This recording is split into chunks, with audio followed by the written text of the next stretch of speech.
Hi, this is Mike from Optimize Physiotherapy.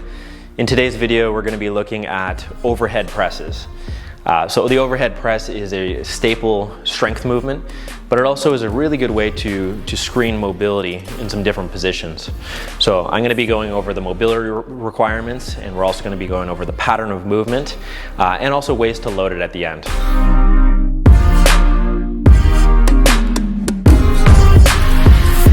Let's start this video by going through the unweighted or unloaded reach/press. So a press pattern basically involves two positions. The bottom position here, and that we can call our tray position or front rack position. And that's where we're going to be starting our press. So a good way to test your mobility here is to see if you can pretend like you're holding a tray. You want that tray to be nice and balanced here.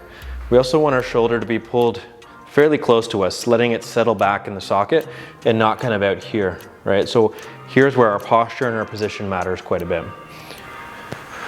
When you're actually doing a press, we're gonna be more straight, right? So once again, just starting in that position and testing it out. The next part of the press is just making sure we can actually get overhead and fully straight, right? So if you look from the side, we're right beside our ear. We don't wanna be flared out too much through the body. So we want to keep our ribs down and still be able to get fully overhead and be able to finish that press all the way overhead. So that's testing the different positions, position 1 and position 2. And the press is all about getting from position 1 to position 2 and back in a nice, smooth and coordinated manner. So what we're going to do here is just show you without weight as well. Position 1, we're just going to point our fingertips up and we're going to reach from position 1 all the way up to position 2. And I'll do this a few times here. As you can see, there's this arc of movement, and it's kind of like I'm reaching up and slightly back at the same time. And that allows me to get my shoulder blade and scapula involved and really finish this press fully overhead. So that's kind of that pattern that we want to try to develop. Now what we're going to do is show you how to do it with a weight.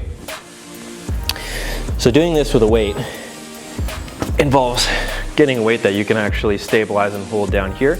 So again, position 1, nice and stable.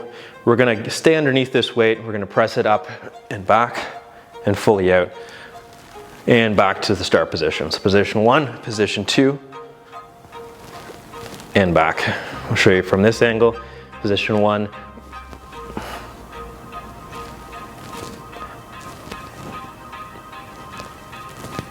There we go.